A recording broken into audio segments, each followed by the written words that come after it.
François Coillard, quand j'ai entendu ce nom pour la première fois, je me suis demandé bien de qui il s'agissait. C'est pas très moderne, très fun, très missionnaire. Comme nom, on préfère des Livingstone, des Carré, des noms à consonance anglophone.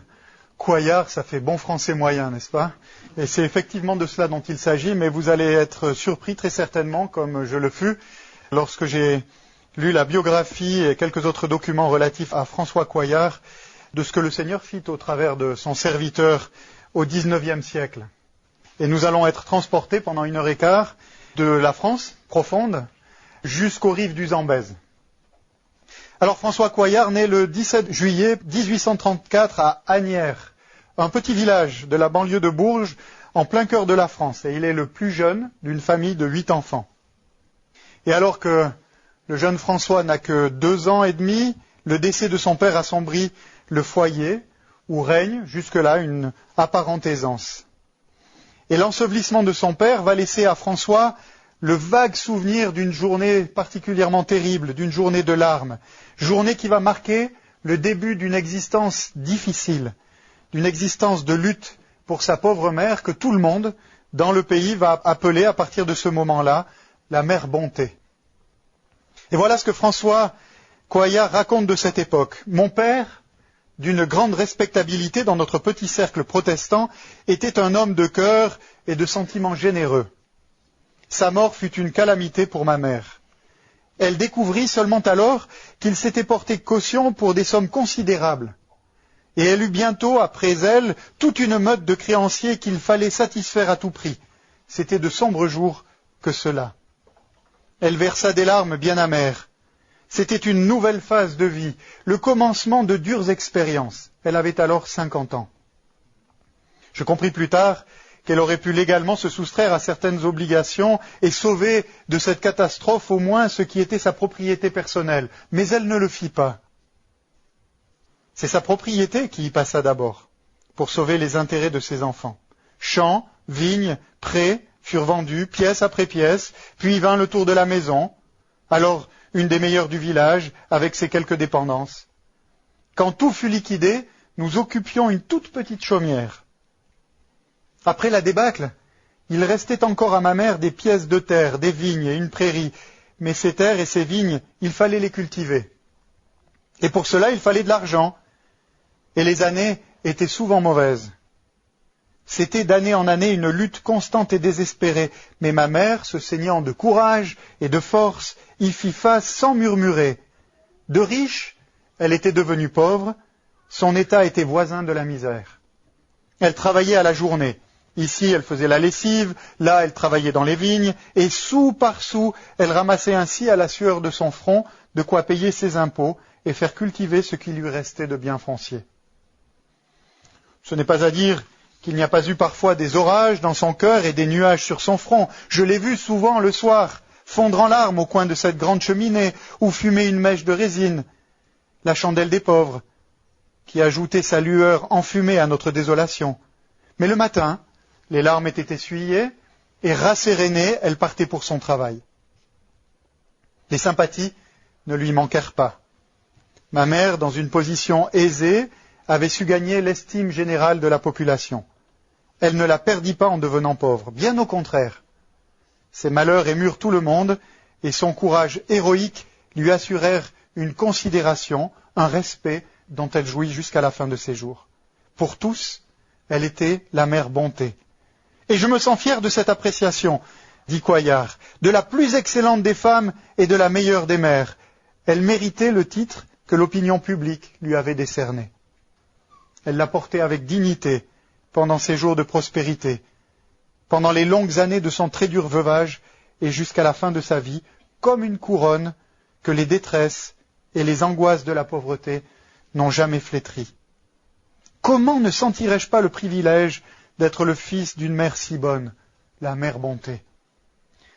Voilà quelques mots de François Coillard sur sa mère. Vous verrez dans cet exposé sur la vie de François Coillard qu'une bonne partie, la moitié, un peu plus de la moitié peut-être, parlera de son enfance, de sa jeunesse, de ses études, et nous permettront de comprendre ainsi le travail assidu de Coillard et ce qui lui a donné de la force finalement dans son ministère d'évangéliste en Afrique. Et en particulier, ce qu'il vécut dans le cadre de sa famille et avec sa mère fut une source de force et de persévérance incontestable. Et il est frappant de constater qu'à l'instar de Cuéllar, lorsque l'on considère différentes biographies d'hommes de Dieu, eh bien plusieurs pionniers, plusieurs évangélistes ont, comme lui, commencé leur carrière dans la pauvreté. Et pour ne donner que 2 exemples d'hommes qui ont ainsi commencé difficilement, il n'est qu'à penser à Carré, qui est l'initiateur des missions modernes, qui était un simple savetier, ou encore à William Booth, le fondateur de l'armée du salut, qui devint soutien de sa mère à l'âge de 13 ans. Voilà ce que dit encore Cuéllar quant à l'atmosphère qui régnait dans la demeure de sa mère. Notre intérieur, tout humble qu'il était, devint bientôt un petit centre. L'excellent pasteur Duvivier, qui avait connu ma mère en de meilleurs temps, la visitait fréquemment et lui prodiguait les consolations de l'Évangile. C'est aussi chez nous que les colporteurs avaient leur pied-à-terre. Leur arrivée était toujours un événement. On se doute peu de l'influence que ces humbles évangélistes exercent sur le peuple dans des localités comme la nôtre. Les visites fréquentes de ces braves colporteurs, secondant le zèle et l'activité de notre digne pasteur, fomentèrent un réveil général. Ces simples apôtres avaient créé le goût, la faim et la soif des choses de Dieu, et un intérêt tout nouveau pour les progrès du royaume de Dieu dans le monde. C'est ainsi que ma mère recevait régulièrement la feuille religieuse du canton de Vaud et le journal de l'unité des frères. Et ces journaux étaient lus avec avidité et circulaient parmi la communauté réveillée. C'était pour nous de nouveaux horizons, un nouvel aliment.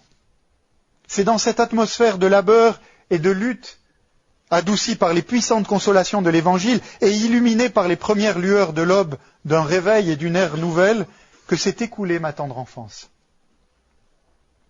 L'influence spirituelle la plus forte qu'a connue François Cuéllar durant ses années d'enfance est celle qu'a exercée sur lui la fille du pasteur Ami Bost, dont vous avez très certainement entendu parler. Elle s'appelait, ou on l'appelait Mademoiselle Marie, et elle s'occupait de la jeunesse de l'Église à laquelle participait Cuéllar. Et voilà ce qu'il écrit d'elle. Je n'ai jamais vu d'influence pareille nulle part. Car notez, il n'y avait rien de morose, rien qui sentait la mélancolie dans cette piété puissante. Au contraire, tout y était joie et pureté, et aucune influence n'a plus contribué à me faire aimer les choses de Dieu et à préparer ma vocation missionnaire. Car missionnaire, toute la famille Bost l'était, à des degrés divers, certes, mais elle, donc Mademoiselle Marie, l'était au superlatif. C'est par elle que j'ai entendu tout d'abord parler de mission et que je m'y suis intéressé. Elle me prêtait de petits traités et me disait « François, lis cela à la mère Bonté ». Et dans les longues soirées d'hiver, pendant que ma mère travaillait au coin du feu, cousait, tricotait, tissait le chanvre, je lui racontais tout ce que je savais. Et je lui lisais l'histoire de Moïse Moussetsé et une foule d'autres récits. Et ma mère, écoutant, disait « Il faut que les voisins entendent ça ». Et le lendemain, les voisines apportaient leur travail et je lisais les récits missionnaires. Les noms des Casalis, Arbousset, Roland, Pélissier, Lemu, etc., tous des missionnaires français de l'époque, nous étaient familiers. Et de quelle vénération nous les entourions. Pouvait-il, dans ma jeune imagination, se former de plus bel idéal? Les mêmes récits étaient lus et relus pour la 20e fois, et ils avaient tous ou toujours la même fraîcheur. Ils occupaient une grande place dans notre vie simple, et ont souvent, dans les longues soirées d'hiver, donné des ailes au temps et illuminé notre humble chaumière d'un rayon bienfaisant. Les années passent, Cuéllar grandit, et malheureusement la mère Bonté constate qu'elle ne peut élever son fils décemment. Et elle doit donc se résoudre à l'envoyer servir en tant que domestique dans quelques familles de la bourgeoisie, et les années qui vont suivre seront particulièrement difficiles pour François Cuéllar. Et voilà d'ailleurs comment il résume ces quelques années de dur labeur loin de chez lui. Triste époque de ma vie, triste époque de dur labeur, éloigné de ma mère et de ses bons conseils, ayant sous les yeux de mauvais exemples.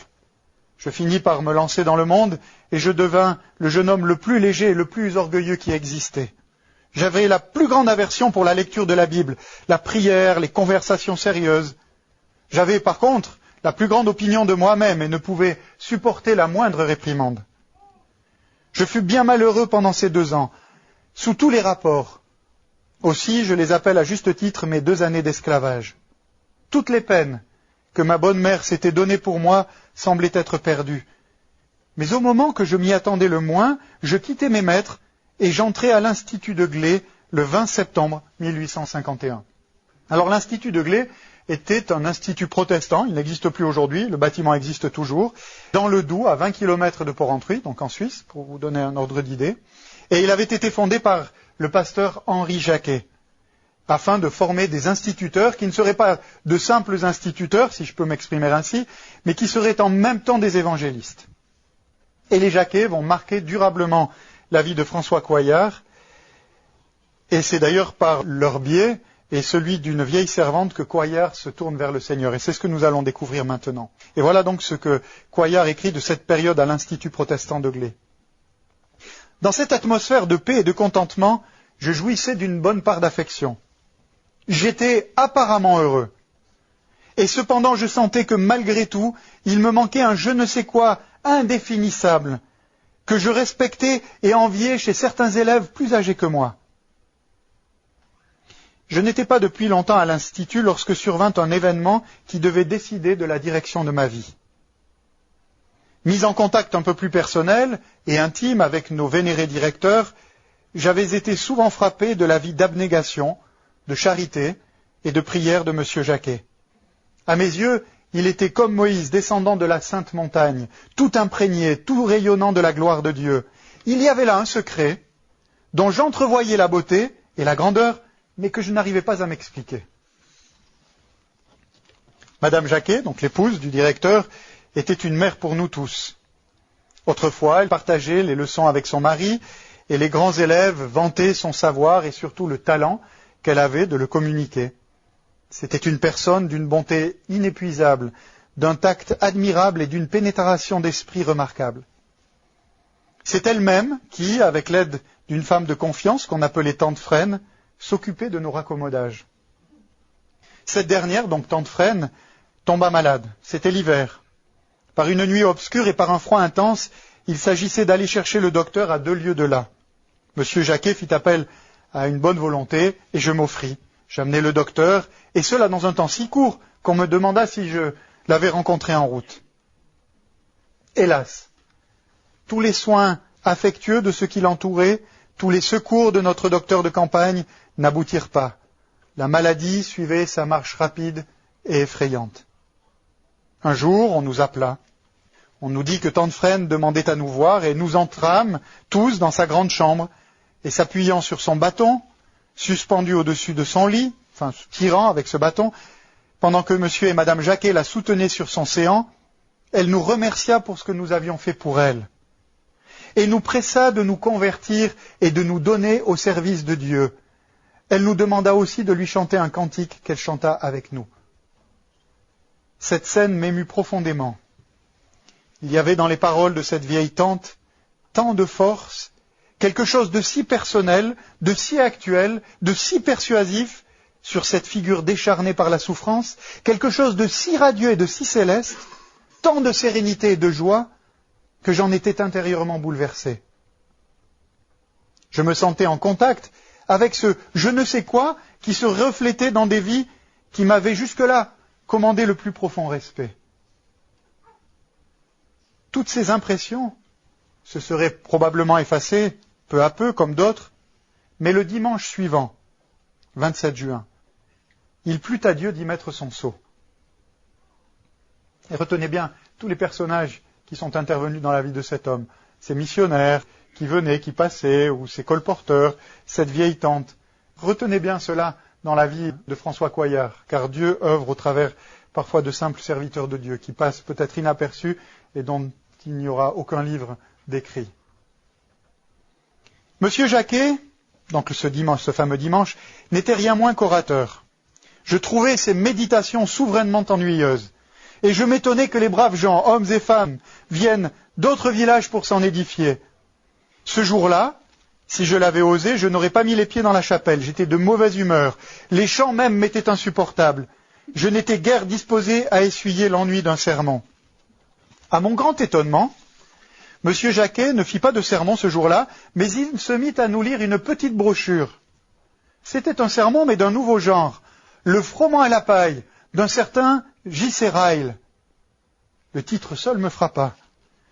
Du froment ou de la paille? Mais qu'est-ce que cela veut dire? Et à chaque période revenait cette question, de plus en plus solennelle. Êtes-vous du froment ou de la paille? J'aurais voulu me boucher les oreilles, j'aurais été content de pouvoir m'endormir, et je fais bien tout ce que je pus pour cela. J'essayais aussi de me distraire, de faire courir mes pensées ailleurs, mais non, aucune distraction ne venait à mon aide.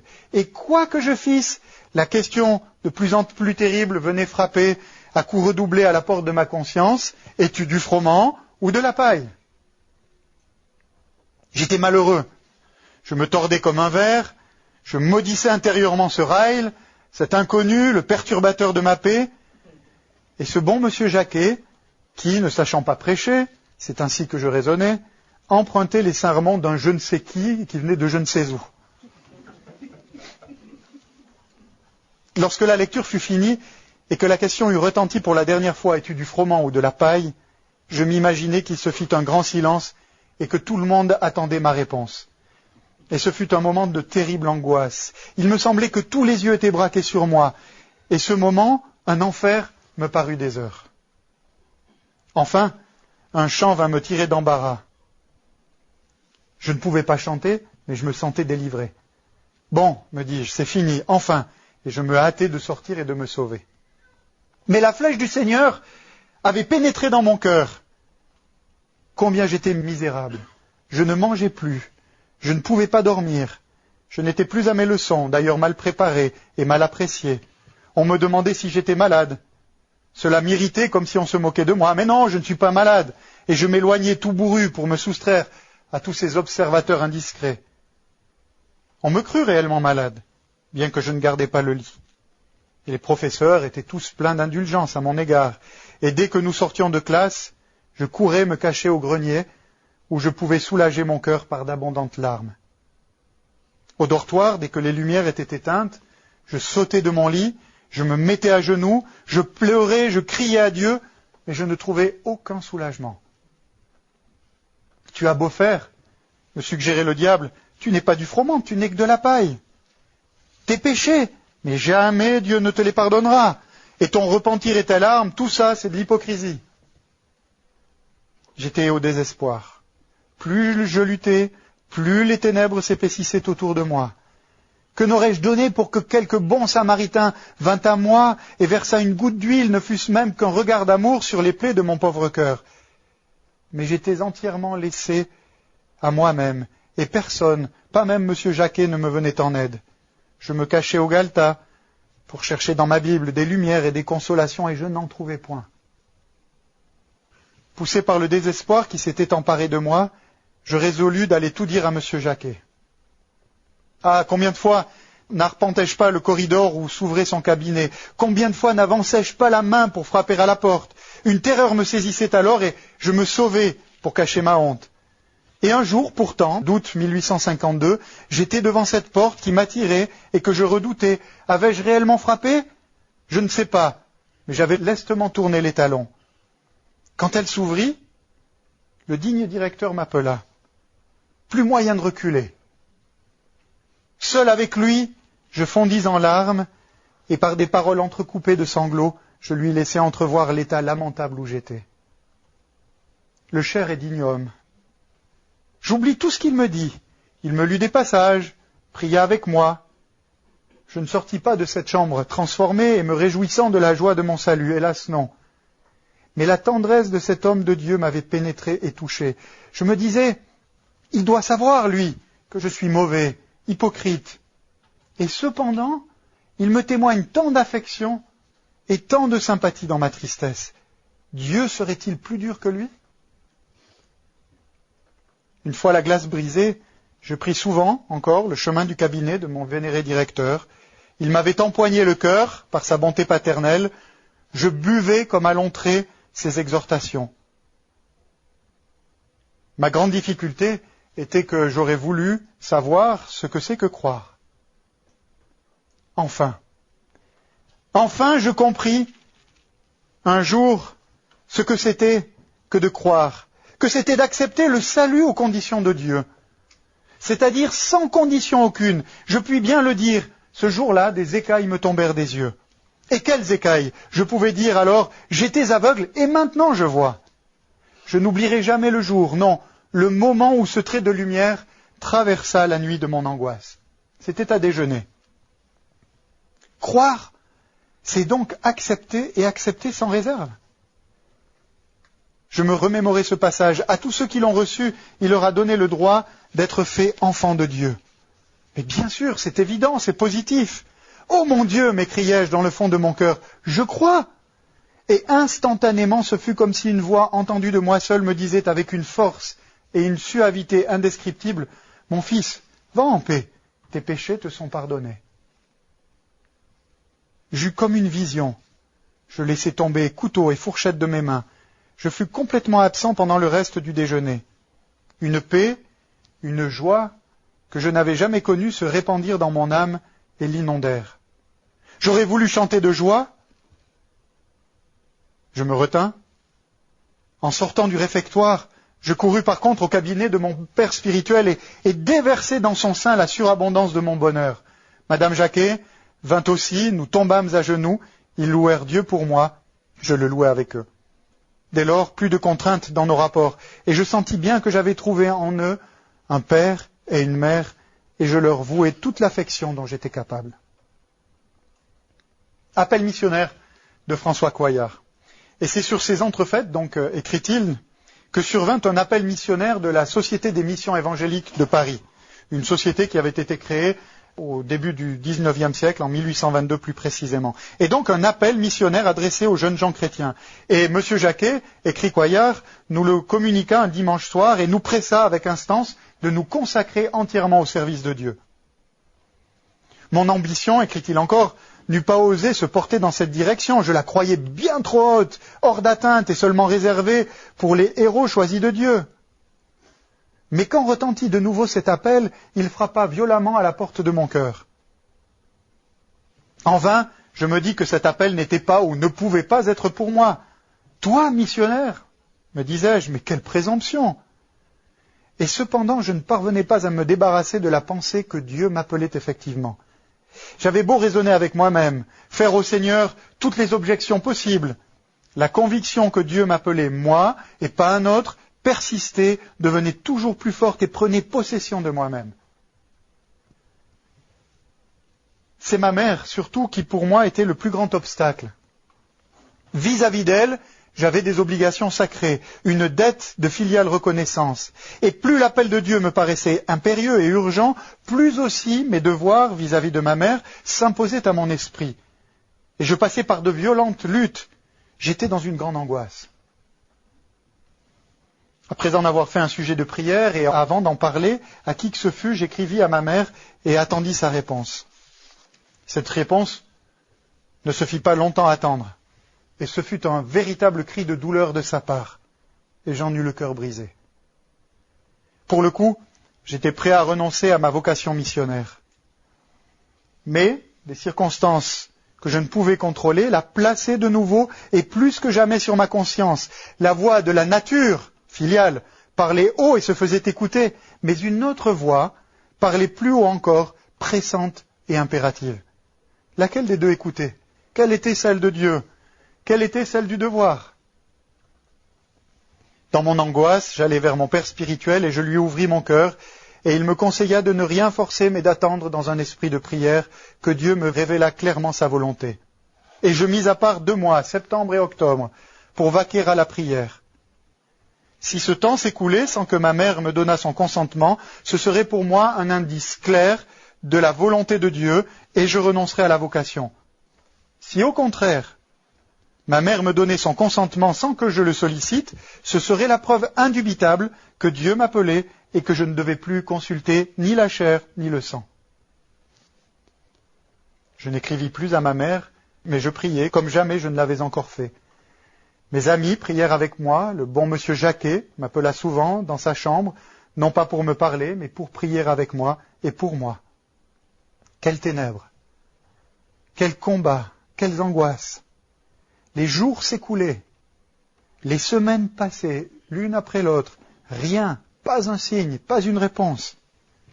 Le dernier jour était venu, 31 octobre 1852, et mes pensées commençaient à se troubler quand le facteur arriva. M. Jacquet me remit une lettre. Elle était de ma mère. Je l'ouvris avec une émotion qui se comprend mieux qu'elle ne se décrit. Ma mère me donnait son consentement. « Mon enfant, disait-elle, j'ai relu ta lettre, j'ai réfléchi, j'ai compris que Dieu t'appelle. Pars, mon enfant, je ne veux pas t'arrêter. J'avais toujours espéré que tu serais mon bâton de vieillesse, mais après tout, ce n'est pas pour moi que je t'ai élevé. Et le bon Dieu, s'il t'envoie chez les païens, ne m'abandonnera pas. Pars donc, sans arrière-pensée. » Dans le trop-plein de mon cœur, je me jetai à genoux, je me consacrai au service de Dieu et m'écriai « Me voici, Seigneur, fais de moi ce qui te semblera bon. » Dès lors, écrit encore Coillard, je me considérais comme mis à part par le Seigneur et j'envisageais franchement la vocation missionnaire comme mienne. Cette conviction prit de si profondes racines en moi que pendant les 40 années qui ont suivi, je n'en ai jamais sérieusement douté, même au milieu des plus grands découragements et des plus fortes épreuves. Le Seigneur est là, il t'appelle. Où? Je n'en savais rien. Mais il m'appelait, je le croyais, je n'en doutais absolument pas, et j'étais prêt à le suivre n'importe où. Sur les glaces, pardon. Non, il a mis sous les glaces du Groenland, à moins qu'il y ait une erreur de frappe. Évangéliser sous les glaces du Groenland, c'est un peu difficile, vous serez d'accord avec moi. Ou dans les plaines torrides de l'Afrique. Je n'avais absolument pas le choix. Il m'appelait, et je répondais, me voici. À lui de m'envoyer là où il lui semblait bon. Cette conviction a toujours été pour moi une source inépuisable de force, de consolation et de joie. Chers amis, permettez-moi de dire ceci, au vu des nombreuses épreuves et souffrances que devra ensuite endurer François Coillard, à Paris, lors de ses études, à Strasbourg encore, au moment des adieux de sa mère et surtout en terre africaine, eh bien il était réellement nécessaire qu'il soit profondément convaincu du chemin qui avait été tracé par Dieu afin de tenir comme il a tenu jusqu'au bout, c'est-à-dire jusqu'au moment où le Seigneur l'a appelé à lui. Parce qu'il est vrai que peu d'hommes, certainement beaucoup à cette époque-là de missionnaires, mais peu de pionniers eurent à endurer comme Coillard des privations, à surmonter des obstacles à vue humaine infranchissables, à vivre des souffrances à tous égards de différentes sortes. Et il fallait donc qu'il y ait véritablement, clairement, cette conviction d'un appel à la mission. Et il va donc se proposer comme futur missionnaire à la Maison des Missions Évangéliques de Paris. Et voilà ce qu'il va écrire au pasteur Grand-Pierre, qui était un des directeurs de l'époque. J'ai déjà 18 ans passés. 18 ans, hein, pas 30 ou 40, 18 ans. Bon, à 40 ans, à cette époque-là, on rentrait de mission, on était à la retraite. Si on vivait encore. J'ai déjà 18 ans passés, je suis peu avancé, il est vrai, mais moyennant les secours du Seigneur, je pourrais faire quelques progrès. Le temps est d'autant plus précieux qu'il coule rapidement. Et chaque instant de retard est un instant perdu que l'on aurait pu employer à l'avancement du règne de Dieu. Je ne suis pas riche, je suis même très pauvre, et mes parents le sont aussi. Je ne possède rien. Mais monsieur, que ma pauvreté ne soit pas un sujet de refus. La moisson est si grande, et je serais si heureux de pouvoir grossir le petit nombre d'ouvriers qui y sont déjà employés. Notre Seigneur Jésus-Christ était pauvre aussi, puisqu'il n'avait pas un lieu pour reposer sa tête.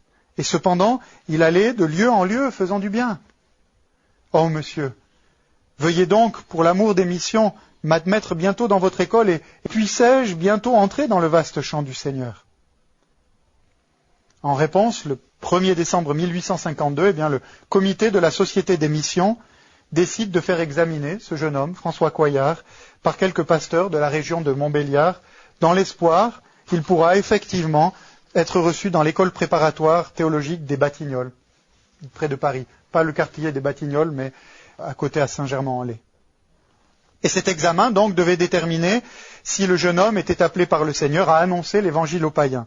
Et suite à cet examen, qui eut lieu en décembre 1852, voilà un extrait du rapport de ces pasteurs. « Nous croyons, écrivent-ils, que ce jeune homme a véritablement donné son cœur au Seigneur. Nous croyons également qu'il a fait des expériences sérieuses, qu'il connaît son cœur et qu'il est engagé dans le combat de la foi. Il paraît que ce n'est pas légèrement, mais après de mûres réflexions qu'il s'est décidé à embrasser la carrière missionnaire.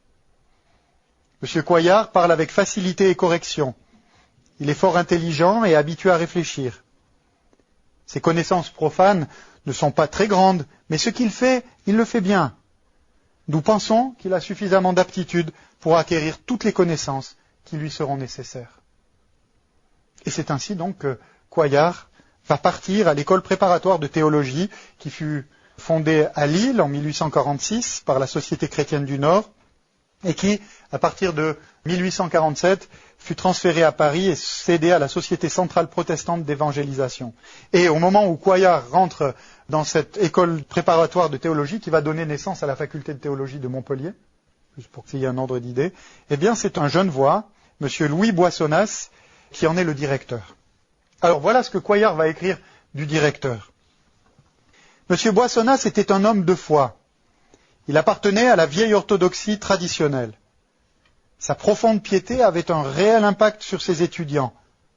Sous son apparente douceur, il y avait une des plus indomptables énergies que j'ai connues. Sous ce velours, il y avait une barre de fer. Sous ce sourire toujours aimable, une volonté inflexible et une persévérance inlassable. Jamais il ne se fâchait, jamais il ne s'emportait, jamais il ne perdait la calme possession de lui-même, ce qui le rendait très fort.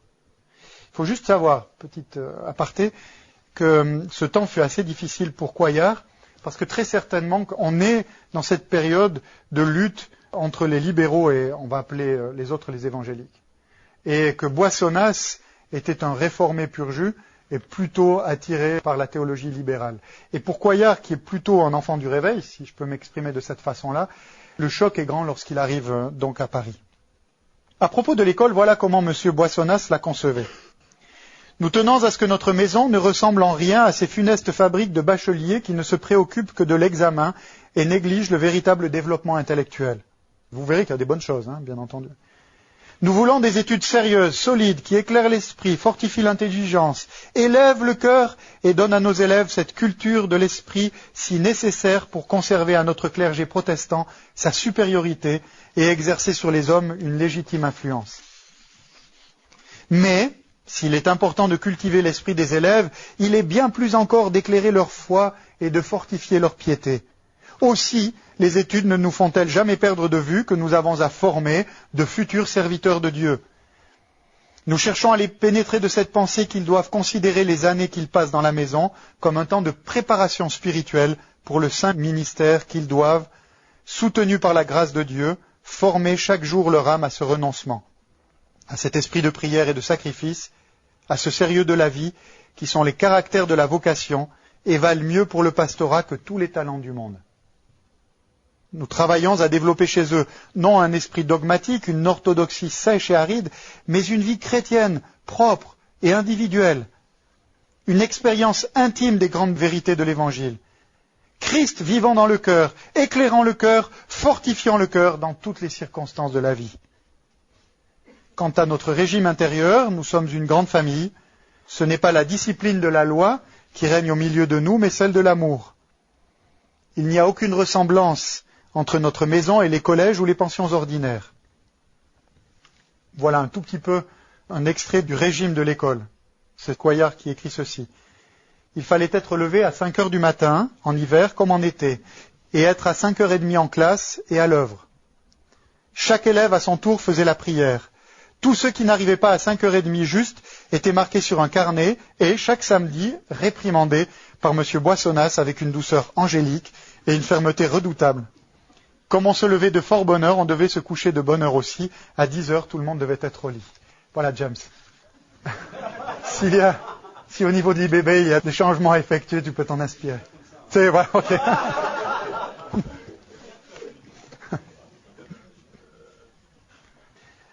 Comme je vous le disais tout à l'heure, à son arrivée à Paris, après plusieurs semaines de retard dû à des problèmes administratifs, Cuéllar est particulièrement dépaysé et l'adaptation est difficile. Et sa santé souffre de ce brusque passage de la vie de la campagne à la vie de Paris et il connaît des moments particulièrement difficiles d'abattement moral, d'abattement spirituel. Et c'est vrai qu'il n'a pas trouvé non plus, il ne trouve pas auprès de ses camarades, mais il arrive effectivement bien des semaines plus tard, il ne trouve pas auprès d'eux l'affection profonde qu'il aurait souhaité. Toutefois, il est important de dire quand même que Cuéllar a su profiter de la vie parisienne. Et c'est ainsi qu'il écrira plus tard ceci. J'avais une soif ardente d'être instruit dans les choses de Dieu. Et monsieur Adolphe Monod était alors au zénith de sa gloire. Et je ne manquais pas une seule occasion de l'entendre. Et il raconte donc une fois où il a l'opportunité d'entendre Monod à l'oratoire à Paris. 2 heures avant le commencement du service, on faisait la queue aux portes de l'oratoire. Et une fois les portes ouvertes, quelle éruption! On croirait Titanic 3D, n'est-ce pas, aujourd'hui. Malheureusement, pour aujourd'hui. Une fois les portes ouvertes, quelle irruption! On avait beau mettre des écriteaux dans certaines galeries, places réservées, la foule envahissait tout. Et c'est ainsi qu'un jour je me trouvais avec d'autres dans une galerie réservée pour M. Guizot et sa famille. Le concierge réussit à faire évacuer la place, mais je me fis petit, je pus rester dans mon coin. Tout à coup, un léger sifflement parcourut l'assemblée et il se fit un profond silence. Adolphe Monod avait paru, et il montait en chair. Qui l'a vu alors, jamais ne l'oubliera. Ça valait un sermon. On eût dit que l'homme succombait sous le poids de sa mission, tandis que je ne sais quelle auréole illuminait son visage. Et quand il parlait, on retenait son haleine. On ne commençait à respirer que quand il avait prononcé son solennel Amen. En l'entendant, on pensait involontairement au témoignage rendu au Sauveur par les espions de ses ennemis. Jamais homme n'a parlé comme cet homme.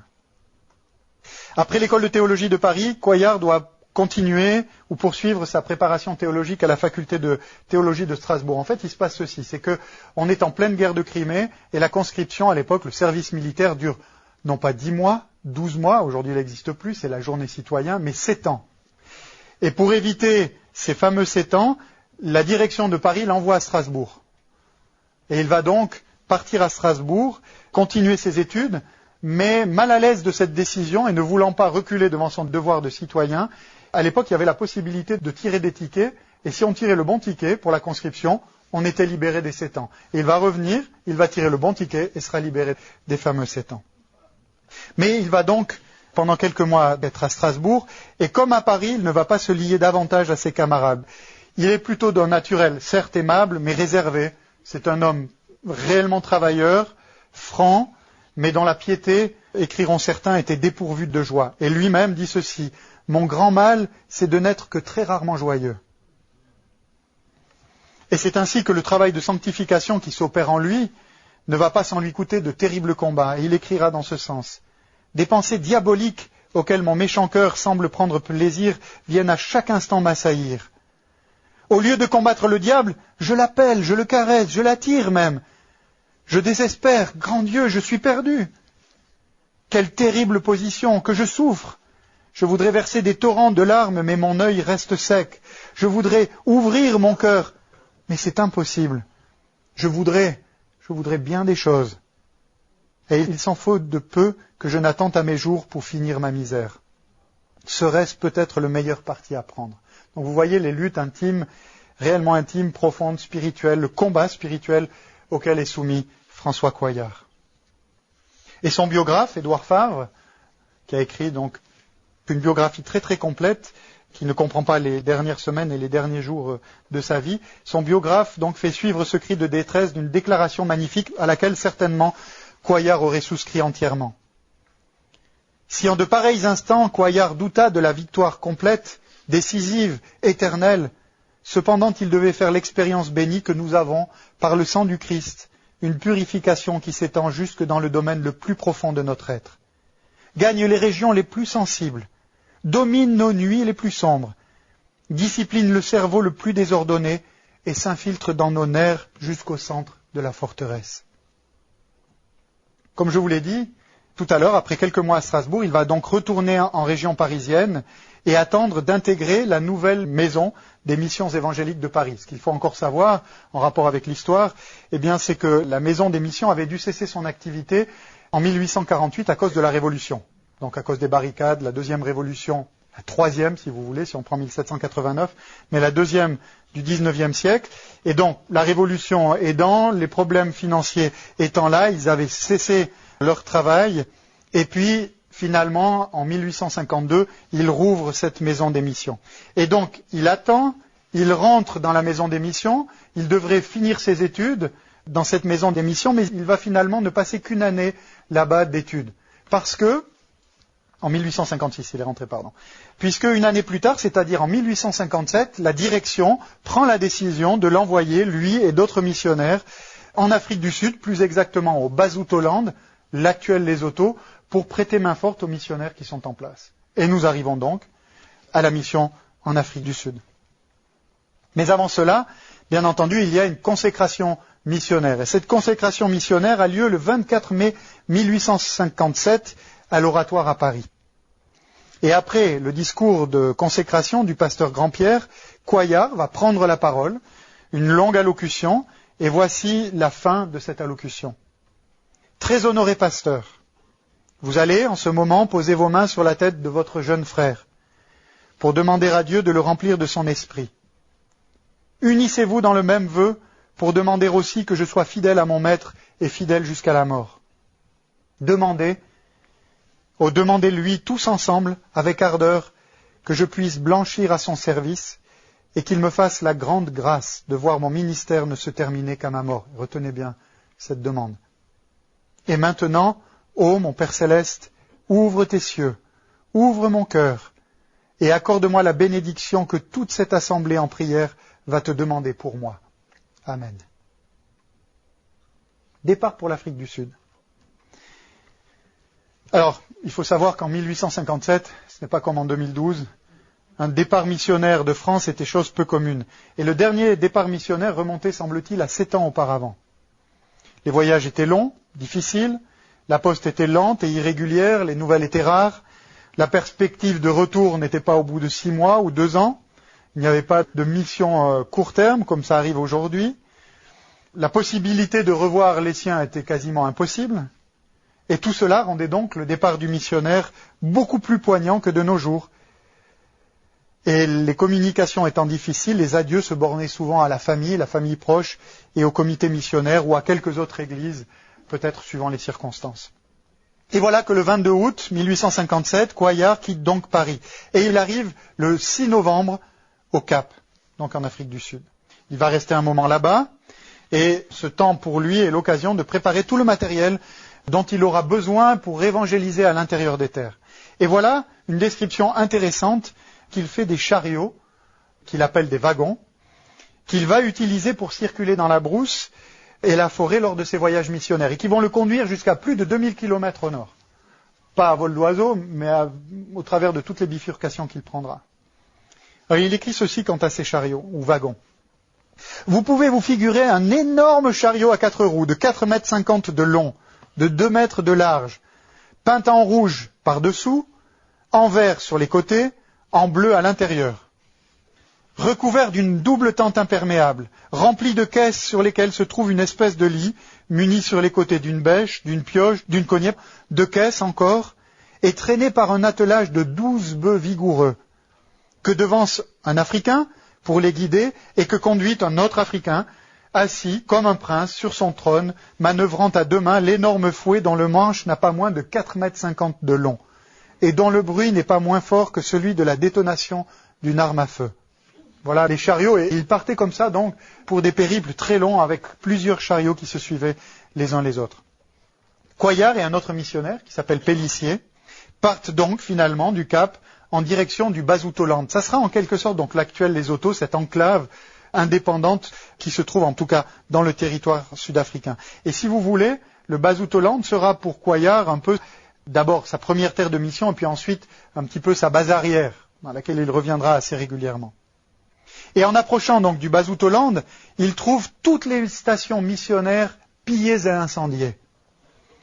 La région est en effet ravagée par un conflit armé qui vient d'éclater entre les habitants européens, enfin d'origine européenne, les Beurs, c'est-à-dire ces blancs d'origine hollandaise qui venaient de l'État libre d'Orange, qui était juste à côté, et les Africains du Lesotho.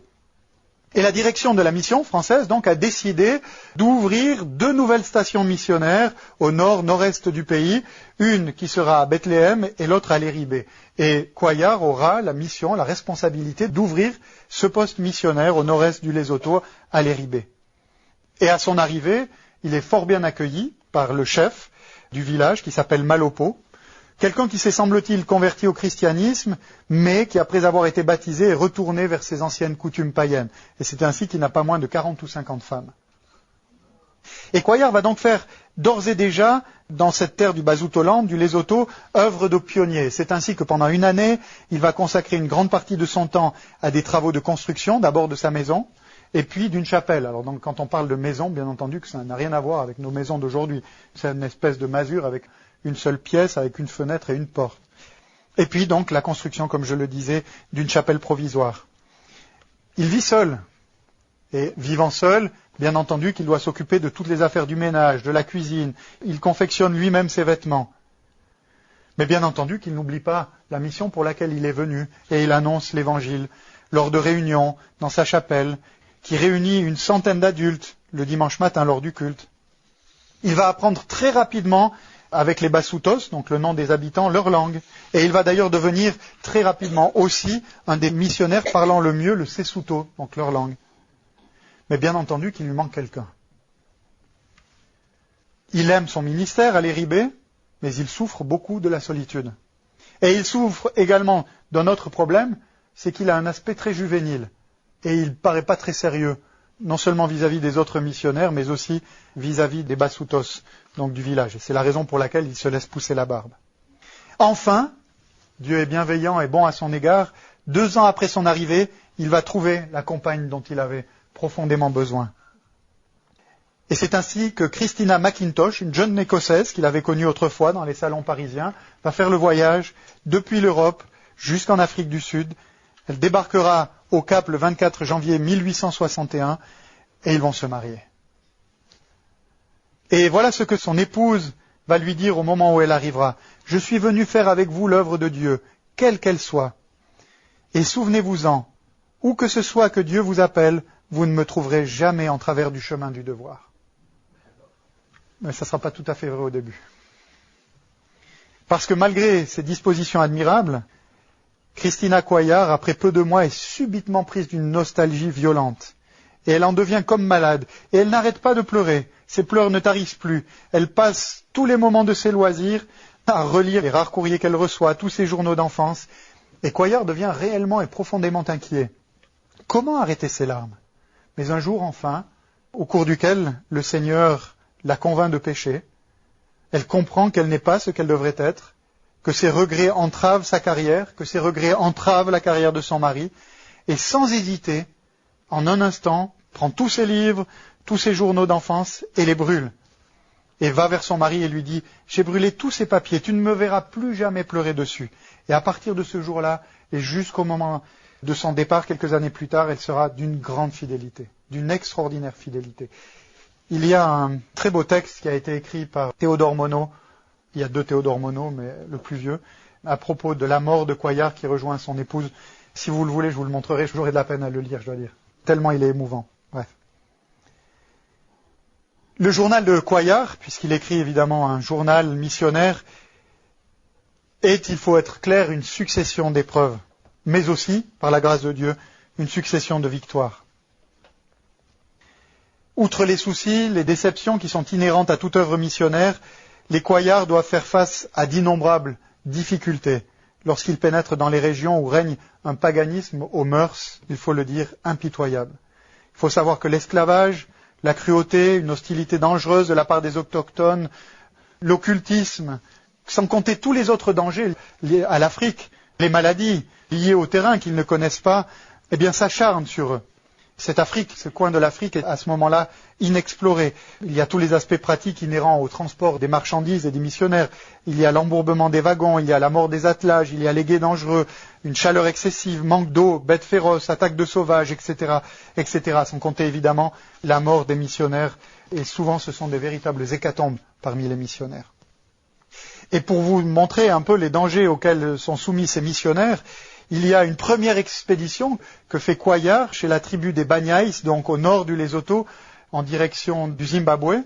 Et lors d'une de ces expéditions, il manque de mourir. Et je vais vous lire un extrait d'une des attaques des autochtones Banyais, donc contre ces missionnaires. Il se fit derrière nous un mouvement inquiétant. Des hordes de Banyais descendaient précipitamment des montagnes et accouraient vers nous, armés d'arcs et de flèches, de javelines et de casse-têtes, de l'inséparable coutelas que chaque homme et chaque garçon porte au bras gauche, et même de quelques fusils à pierre qui, pour notre malheur, avaient trouvé leur chemin jusqu'ici. Un personnage de grande taille, le corps nu et tout bariolé, la figure à demi cachée sous des franges de cheveux enduits de suif, dirigeait cet assaut. Je l'avais déjà vu. C'était un devin, un sorcier illuminé. Comme symbole de sa mission, il portait une calebasse démesurément longue et ornée avec profusion de verroteries. C'était la personnification de mauvais esprits. Me brandissant son casse-tête à la figure, il s'écriait « Nous verrons si votre Dieu vous sortira du bourbier où je vous ai jeté. Moi aussi j'ai commerce avec les dieux. » Donc leur chariot était complètement pris dans la boue. Je sentais bien que trahir la moindre crainte ou la moindre faiblesse, c'était nous perdre. Quelle ne fut pas ma consternation de voir tous nos hommes venir à moi, les yeux étincelants de rage et les fusils chargés. Les Banyais veulent nous massacrer, mais nous vendrons chèrement notre vie. Nous mourrons en hommes. Oui, mes amis, mais agissons d'abord en chrétiens.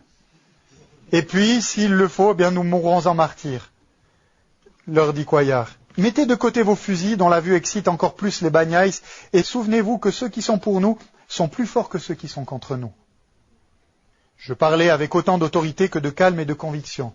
On m'écouta, on m'obéit, les uns à contre-cœur, mais les autres de bon gré. Et pendant que ceux-là se retiraient, ceux-ci se mettaient au travail. Ils coupaient des branches, portaient des pierres, dégageaient les roues embourbées, faisaient manœuvrer le cric, avec un calme qui me faisait plaisir. Au milieu de ce brouhaha, Christina allait et venait d'un wagon à l'autre. Elle avait une bonne parole pour tous. Un de ces Banyais, étonné sans doute de tant de courage de la part de ma femme, vint à elle et lui dit de ne point ainsi circuler au milieu de la foule, ou bien elle serait sûre de recevoir une flèche ou une balle.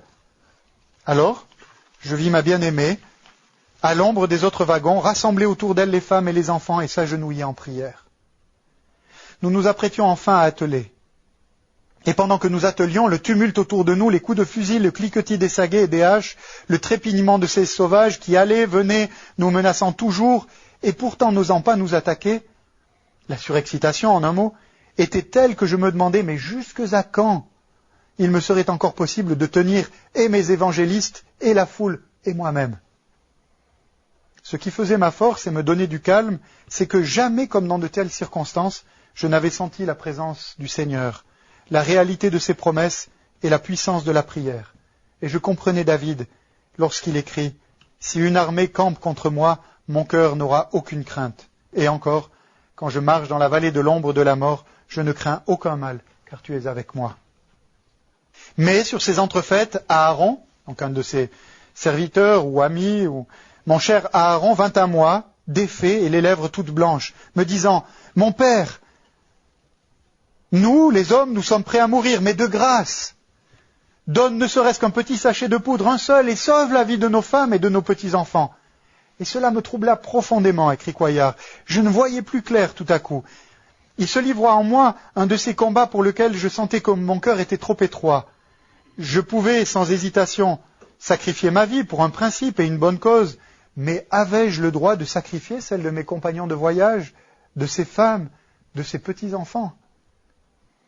À ce moment, l'agitation et le tumulte devinrent tels que je me retournai. Le pillage venait de commencer.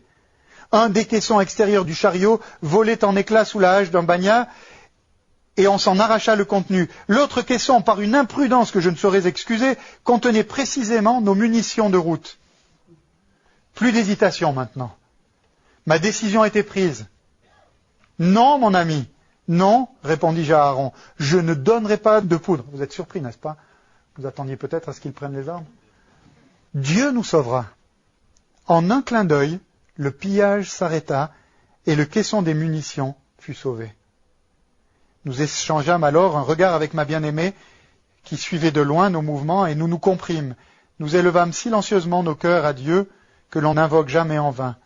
Je m'assis sur le siège de devant, Éléazar s'arma du fouet et les Banyais, devinant notre intention, se ruèrent précipitamment alors sur notre attelage, se bousculant pour arriver plus près, gesticulant, poussant des cris si forcenés que les bœufs effrayés donnèrent ensemble un coup de collier et sortirent la voiture du bourbier. On ne pouvait plus les arrêter.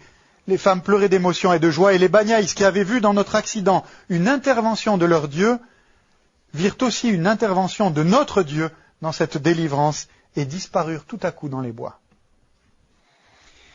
Chers amis, j'aimerais pouvoir vous faire un plan de tous les parcours missionnaire de François Coillard et vous expliquer toutes les tribus, les ethnies qu'il a connues, visitées, mais ça serait très, très compliqué. Je ne peux donc pas rentrer dans tous les détails de tous ces voyages qu'a entrepris François Coillard et ses compagnons évangélistes dans le sud du continent africain. Je donnerai certains détails, mais de loin pas tous. Toutefois, quelqu'un a écrit ceci. À l'heure où l'Afrique n'était pas encore découverte dans sa totalité et où les frontières n'étaient pas encore tracées, Coillard, rempli de zèle pour les explorations lointaines, entreprit plusieurs expéditions en direction du fleuve Zambèze et le long de celui-ci, soit des milliers de kilomètres périlleux dans la brousse et la forêt, d'où son surnom de Livingstone français. Il explora ainsi et évangélisa des pays comme le Botswana, le Zimbabwe et la Zambie. Et dans ce dernier, et comme fruit de son travail acharné, on y monta, durant sa vie, et par la suite, pas moins de 8 stations missionnaires, une école biblique, une école pastorale, des centres scolaires, un grand internat de filles et une œuvre médicale qui est aujourd'hui florissante. Coillard eut également un rôle diplomatique de premier plan durant ses années d'exploration et d'évangélisation, puisqu'il fut régulièrement appelé à intervenir dans des affaires de politique étrangère. Il était sans arrêt en train d'essayer d'arranger les affaires entre les Beurs d'un côté, les Africains de l'autre, les Beurs et les Anglais avec les Africains, et il était continuellement en train de faire un travail de ministre des Affaires étrangères. Cela lui valut malheureusement souvent beaucoup de tracas. Premier retour en Europe. Le 13 janvier 1880, après 21 ans de mission et l'intime conviction que la nécessité de devoir enfin installer une mission aux Zambèze, donc il est monté jusqu'aux Zambèze, je vous disais, après bien des détours, etc., il est arrivé jusqu'au fleuve Zambèze. Et donc, cette impérieuse conviction de devoir installer enfin une mission permanente aux Zambèze, eh bien, Coillard embarque au Cap pour l'Europe et il arrive 3 mois plus tard à Paris. Et durant son voyage, il va écrire à Casalis. Casalis est un missionnaire béarnais, origine d'Orthez, qui a été juste avant lui missionnaire au Basutoland, jusqu'à 5 ans avant l'arrivée de Coillard. Et il est retourné en France et a pris la direction de la maison de la Société des missions évangéliques de Paris. Et donc il écrit à Casalis ceci. Ce qu'il nous faut, une fois la question mûrement, sérieusement discutée dans un esprit de prière, ce sont des fonds et des hommes. Ferais-je l'injustice aux églises de ma chère patrie de supposer qu'elles seront au-dessous de cette tâche ? Ce n'est pas avec d'édifiantes réunions seulement qu'on fonde une mission. Ce n'est pas avec de bonnes et chaleureuses paroles seules qu'on envoie le soldat à la guerre et le pionnier de l'Évangile dans des contrées inconnues. Dieu veuille répandre son esprit sur notre comité, sur nos pasteurs, sur nos étudiants, afin que chacun sente la part de responsabilité qui lui revient et comprenne la vocation spéciale dont le Seigneur l'a honoré en vue de l'évangélisation du monde. Une fois arrivé à Paris, dans un contexte de guerre théologique assez intense. Et finalement, l'Église réformée à ce moment-là, protestante, n'était plus qu'unie que par la mission. Une fois arrivé donc à Paris, François Coillard va déployer une énergie extraordinaire pour faire connaître son projet de mission aux Zambèze. Et en moins de 2 ans, il va visiter les églises protestantes de France, de Belgique, de Suisse, des Pays-Bas, d'Angleterre, d'Écosse, et même jusque dans les églises vaudoises d'Italie. Et il est précédé, bien entendu, partout de sa réputation de missionnaire et surtout d'explorateur. Et partout, il reçoit un accueil enthousiaste et réussit à réunir les fonds nécessaires. Mais il est profondément déçu par le manque d'ardeur et de foi du protestantisme français à le soutenir, comparativement à tous les efforts consentis, entre autres par les églises de Suisse. Et il est particulièrement déçu par le peu de volontaires prêts à partir pour le Zambèze.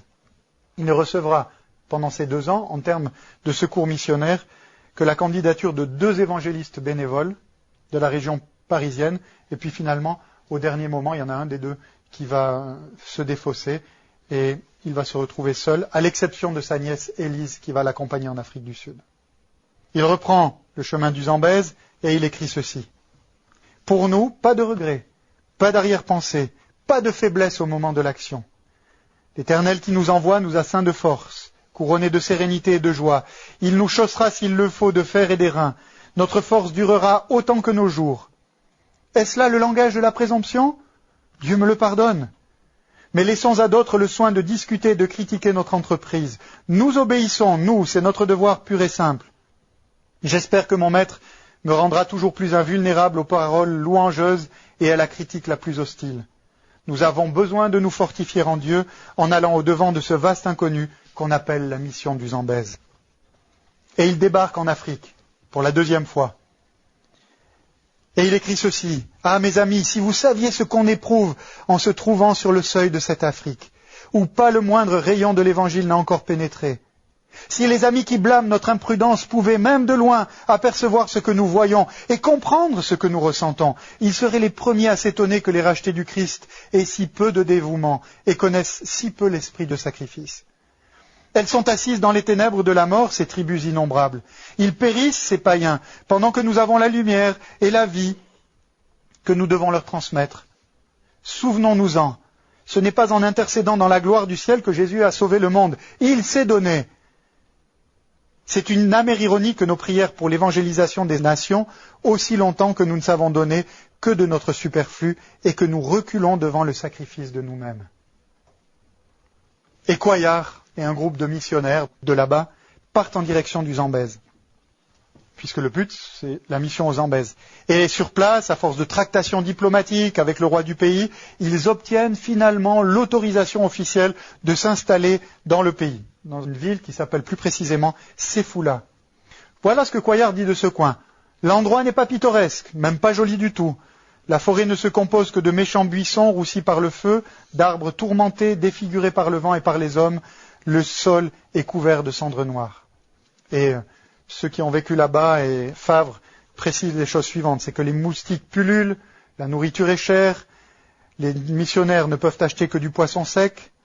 Après maintes difficultés, ils vont trouver des ouvriers qui vont les aider, mais des ouvriers fort peu travailleurs, à construire leur première case, mais la mission au Zambèze est définitivement fondée. Les relations avec les villages voisins sont toutefois difficiles. Les habitants volent les brebis, volent les chèvres, utilisent sans autorisation les chevaux et les ânes qu'ils éreintent au point qu'ils les font crever. Et il y a très peu de conversions profondes. Et malheureusement, la situation ne s'améliore guère avec le temps puisque les années qui suivent sont plus éprouvantes, surtout en raison du climat insalubre pour ces missionnaires européens qui ne s'adaptent que très difficilement et plusieurs d'entre eux tombent malades et surtout un grand nombre vont mourir sur cette terre missionnaire de la Zambie ou du Zambèze. Et c'est ainsi, d'ailleurs, que le 28 octobre 1891, Christina Cuéllar va quitter ce monde après plusieurs années de maladie. Elle était fortement éprouvée dans sa santé, mais suivait indéfectiblement son mari comme elle le lui avait promis en arrivant. Pour elle, l'Afrique avait été un pays de fidélité, un pays certes de souffrance, mais jamais, je le répète, comme elle l'avait déclaré à son fiancé au début de sa carrière missionnaire, jamais elle ne s'était trouvée en travers du chemin du devoir. Voilà ce que Cuéllar va écrire de son épouse. Ce qu'elle fut pour moi, aucun langage ne peut le dire. J'avais reçu une faveur de l'Éternel, je le bénirai toute l'éternité pour ces 30 années de souffrance, de lutte, de joie et de travaux communs. 30 années de 2 existences confondues en une seule. Je ne dirai pas ce que j'ai perdu, Dieu seul le sait. Il me reste au moins le souvenir de sa vie, souvent si rude, toujours si belle, et ce souvenir me sera une source de bénédiction. Je ne m'habitue pas au vide et au silence qui règne autour de moi. Je souffre, mais je ne murmure pas. Je mets la main sur la bouche parce que c'est l'Éternel qui l'a fait. J'ai senti dans ces circonstances si solennelles tout ce que la présence de Jésus a de réel et de vrai. Je suis terrassé comme la vigne que la violence des orages a arraché de ses supports et qui balaie la boue. Mais par sa grâce, je me relèverai, sans force peut-être, avec un cœur brisé, pleurant sous les coups de la serpette du divin vigneron, mais me cramponnant plus que jamais au rocher des siècles. Sa force sera ma force. L'œuvre à laquelle nous avions joyeusement donné nos vies, consacrée de nouveau par la souffrance, me sera doublement chère. Ah, veuille la grâce de Dieu me rendre capable d'une consécration de moi-même plus entière, d'un renoncement plus vrai, d'un zèle plus ardent et plus éclairé, d'une puissance plus grande de foi et d'amour. Malgré la perte de son épouse, Cuéllar va poursuivre sa route. Et il ne va pas hésiter à parcourir la région en pirogue, à cheval, pour annoncer l'Évangile. Il va continuer, coûte que coûte, vaille que vaille, sa politique d'ouverture de nouvelles stations missionnaires le long du Zambèze, et plusieurs stations vont naître. Mais le problème, c'est que les soucis, les épreuves, le climat, la charge du travail ne vont faire qu'aggraver son état de santé. Mais il ne veut pas lâcher prise. En 1895, il organise encore pendant 6 semaines une expédition de reconnaissance et d'évangélisation vers les sources du Zambèze, mais sa santé périclite très très rapidement et donne des inquiétudes à ses amis qui écrivent à ceux qui sont en Afrique du Sud, au Cap, et là-bas, les responsables de la mission lui ordonnent de revenir immédiatement donc au Lesotho, ensuite au Cap. Et c'est ce qu'il va faire. Il sera même opéré à l'article de la mort et il s'embarque pour la dernière fois en direction de l'Europe. Et il embarque donc le 21 mai 1896 dans un état de grande faiblesse. Mais ça fait rien, il continue. Il arrive à Londres le 12 juin, à Paris le 18, et à la descente du train, il est accueilli par une véritable ovation d'une foule nombreuse qui est venue l'attendre. Pourquoi ? Tout simplement parce que la mission aux Zambèze a connu un fort retentissement dans le monde protestant de l'époque. Il y avait un journal qui paraissait de la part de la société missionnaire qu'il avait envoyée, journal dans lequel il était question justement de tout le travail missionnaire de Cuéllar. Et il est donc accueilli de façon triomphale, et dès que sa santé le permet, il se remet en campagne afin de recueillir à nouveau des fonds pour la mission, pour l'envoi d'une nouvelle équipe d'une 15aine de personnes. Il va multiplier les conférences, les réunions, les entretiens, dans les milieux les plus divers, en France, en Suisse en particulier, très précisément à Genève. Il retourne en Afrique et il y retourne définitivement, après 2 années passées en Europe. Il organise une nouvelle expédition avec le renfort qu'il a recruté. Pendant son absence, la mission au Lesotho a grandi, de nouvelles stations missionnaires ont été créées, et aux Zambèze aussi, notamment à Livingstone, à proximité des chutes Victoria.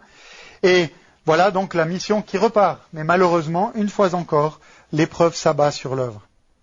1 année après son retour, les rangs des missionnaires se sont trouvés éclaircis à cause des décès dus à la maladie. Et Cuéllar s'écrie ceci. « Ces voix ne sont pas nos voix. Elles sont insondables. Nous ne savons pas maintenant ce qu'il fait, mais nous le comprendrons plus tard. En attendant, répétons-le avec assurance, rien n'est perdu de ce qui est fait pour notre Seigneur Jésus. À lui de disposer à son gré de l'offrande qu'il daigne accepter de nos biens, de nos vies. Nous la faisons sans réserve, sans poésie aucune. Nous végétons dans ce climat meurtrier, nous nous débattons avec la fièvre, nous luttons avec les difficultés et les privations, nous semons avec l'arme dans un terrain des plus ingrats. Tout nous dit que dans ces jours mauvais, nous ici et vous là-bas, faisant la même œuvre, nous devons être des hommes et jusqu'au bout payés de notre personne. » Peu de temps avant son départ pour la patrie céleste, usé par tous ses voyages, usé par ses nombreux combats en terre africaine, voilà ce que Cuéllar va écrire à propos de la mission qu'il a fondée. Si après ces 12 années de labeur, nous jetons sur notre œuvre un regard rétrospectif, il y a des progrès que nous devons constater à la gloire de Dieu. Il est indubitable qu'un grand changement, qui s'accentuera toujours plus, est déjà intervenu dans le pays. L'interdiction des boissons spiritueuses, de la traite des esclaves, des pratiques barbares et de la sorcellerie, la sécurité de la propriété, le respect et le prix de la vie humaine, des indices de civilisation, d'un besoin réel chez les autochtones de développer leur goût et leur talent industriel. Ça, c'est vraiment la pensée réformée, qui touche à tous les domaines de la vie, n'est-ce pas ? Ce sont là, dans divers domaines, des victoires que l'Évangile a remportées sur le paganisme. Aujourd'hui, la lumière s'est levée. Ces 5 stations échelonnées le long du fleuve, sur une distance de plus de 500 lieues, sont chacune un centre plus ou moins important d'éducation et d'évangélisation. Élevons donc notre Ebenezer à la gloire de Dieu. Jusqu'ici, il nous a secourus. Ce qu'il a fait dans le passé nous est une garantie des choses bien plus grandes encore qu'il fera dans l'avenir. Non point à nous, ô Éternel, non point à nous, mais à ton nom donne gloire à cause de ta bonté et de ta fidélité. Et le 27 mai 1904, 8 ans après son second retour, François Cuéllar, après plusieurs semaines de fièvre et de douleur, usé par tant de voyages, de combats, ferme pour la dernière fois les yeux sur cette terre. Rappelez-vous, à plusieurs reprises, et en particulier avant de partir comme missionnaire, il avait exprimé l'espoir de mourir aux Zambèze, en plein ministère actif et de reposer à côté de sa femme. Et tous ses vœux furent exaucés. François Cuéllar, à cette époque-là, est devenu célèbre dans le monde entier. Même le Figaro va titrer à propos de la mort de Cuéllar en disant « La mort du Livingstone français ». Édouard Fabre va écrire une publication, une biographie monumentale le concernant. Évidemment, elle n'est plus dans le commerce, malheureusement, mais on peut encore la trouver peut-être chez de bons libraires. Et son œuvre a eu d'importantes répercussions en Zambie sur le plan politique, social et économique. développement de l'éducation scolaire des enfants, émancipation, comme il a écrit, des esclaves, abolition de la peine de mort, amélioration du statut de la femme.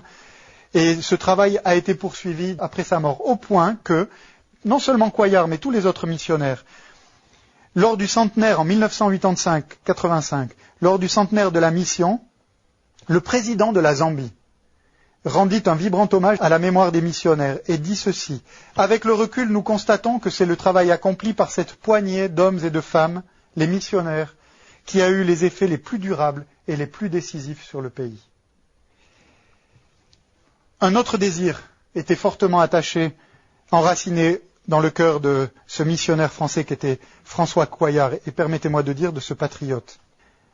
En tête de ses dernières volontés, il a écrit ceci: sur le seuil de l'éternité et en la présence de mon Dieu, je lègue solennellement aux églises de la France, mon pays natal, la responsabilité de l'œuvre du Seigneur au pays des Barotsi. Et je les adjure, en son saint nom, de ne jamais y renoncer, ce qui serait méconnaître et renier la riche moisson réservée aux semailles qu'elles ont accomplies dans la souffrance et dans les larmes. Et à propos de ces dernières volontés, voilà ce que Édouard Favre a écrit en conclusion de la biographie de François Cuéllar. Courage donc, frères de France. C'est honorer sa patrie et son Église que de soutenir ceux qui portent l'Évangile jusqu'aux extrémités de la terre.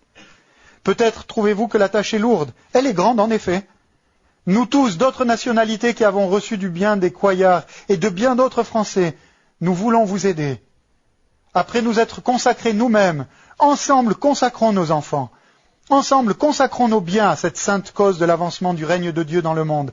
Ensemble, enrôlons-nous dans la pacifique armée du roi des rois, sous sa bannière, armée de foi et d'amour. Ensemble, nous maintiendrons ainsi l'œuvre commencée. Ensemble, nous la développerons.